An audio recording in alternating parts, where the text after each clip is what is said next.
copii unde au întâlnit lumea copilăriei. Și-au trecut zile și piticii noștri au crescut mari, ca fețe frumoși din poveste, cu minți și ascultători.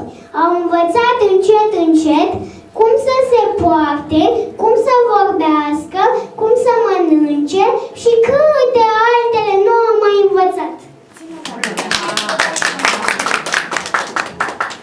Dragi părinți, frați, surioare, bunici și educatoare, iată deci că noi, cei din grupa mare pregătitoare, azi dăm ultima serbare.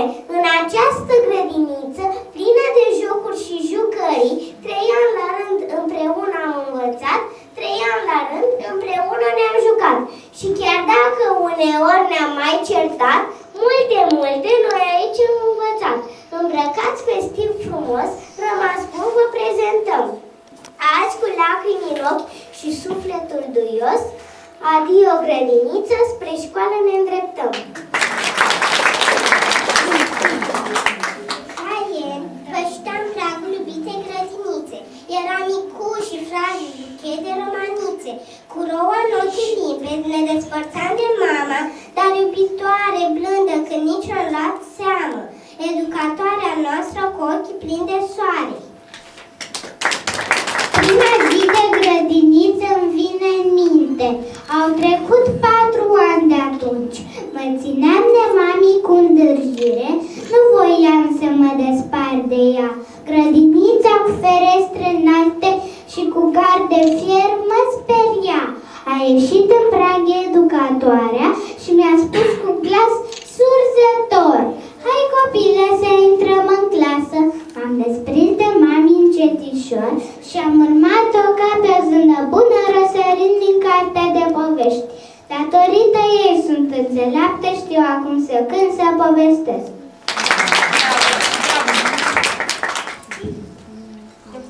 Iau atât de o șcheapă că poate să deschizi și bați de mamă, tăiați m-am fis.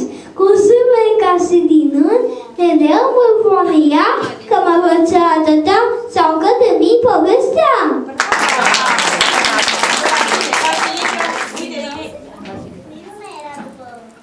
Miruna, da, iată-mă, Miruna.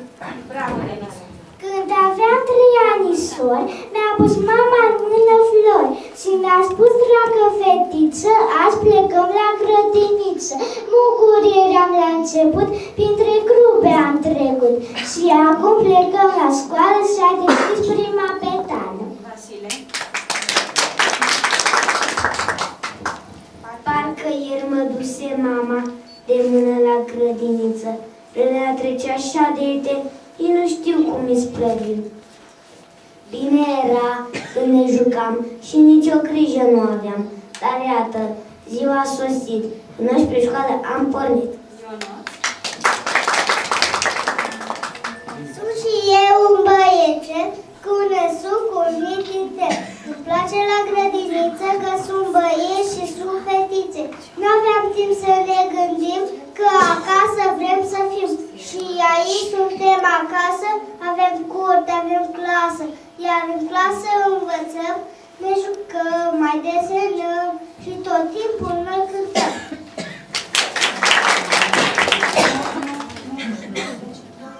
Iată bine,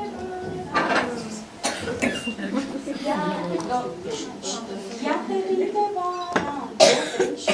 Iată vine vara, vremea a trecut, vine iar vacanța, dar nu pot să uit că în toamna asta nu văd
parcă m-am simțit voinic. Nu ați văzut un ochi de stele bobițe calde de măgeri, dar le-ați văzut, acum știu clar, dar le-ați închis într-un sertar. Ce caldă mână mi-ați întins și am scris și am desenat cu spor. Nimic în viață nu-i ușor, să fim destoinici ne-am plătit. Odată poate ați lipsit, ce mult atunci ne-am necăjit, că e ușoară truda noastră sub privirea dumneavoastră.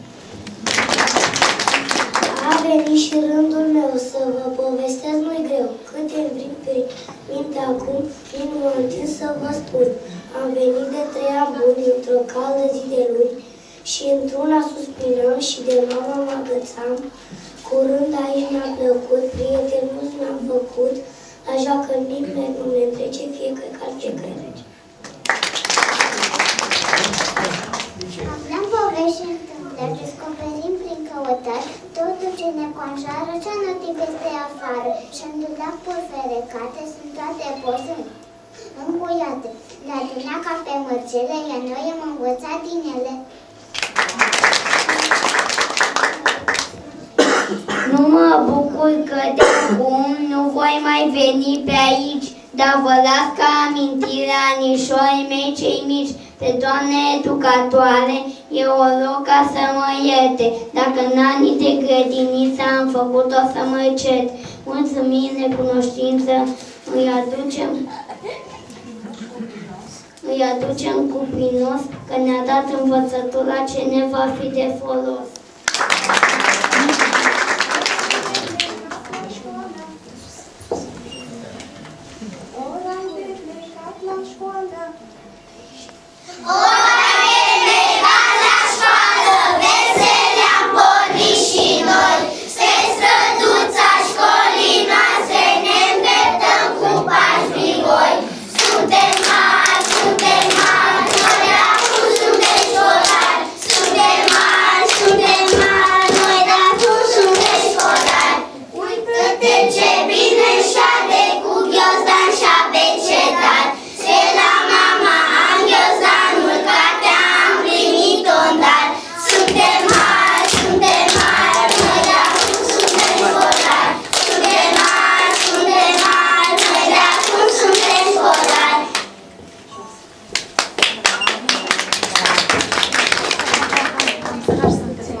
În casa ei, ne spunea de toate câte sunt pe lume, cu vorbe pline de temei și pe înțelesul nostru anume.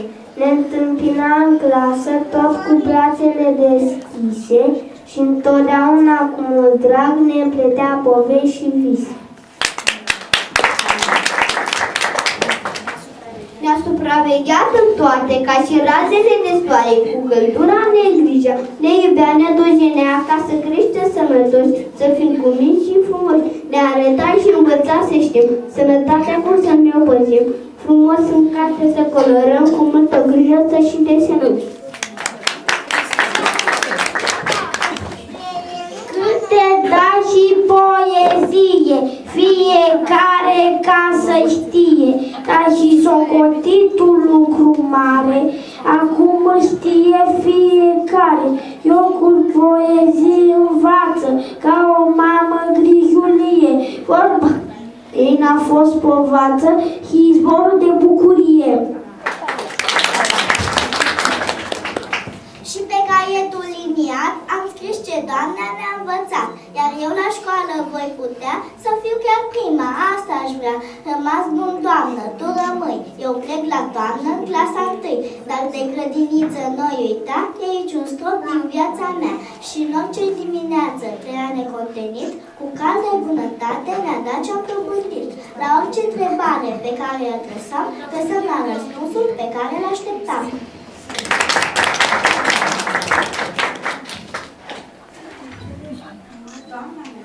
Doamna mea m-a îndrumat să nu uit nimic din ce am învățat.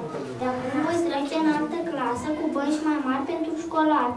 Vom învăța să scriem, să citim și ca cei mari să socotim. În 7 ani de acum voi fi școlar.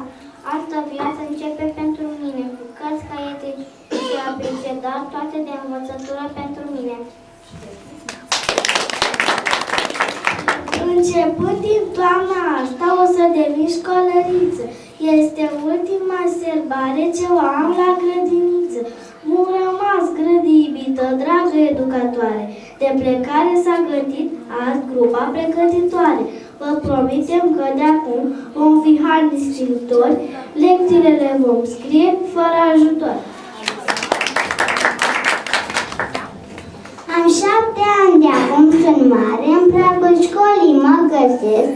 Doamnă educatoare, eu grădiniță o părăsesc. Adio, grădiniță dragă, noi de la tine vom pleca spre altă clasă luminată, dar fără jucării.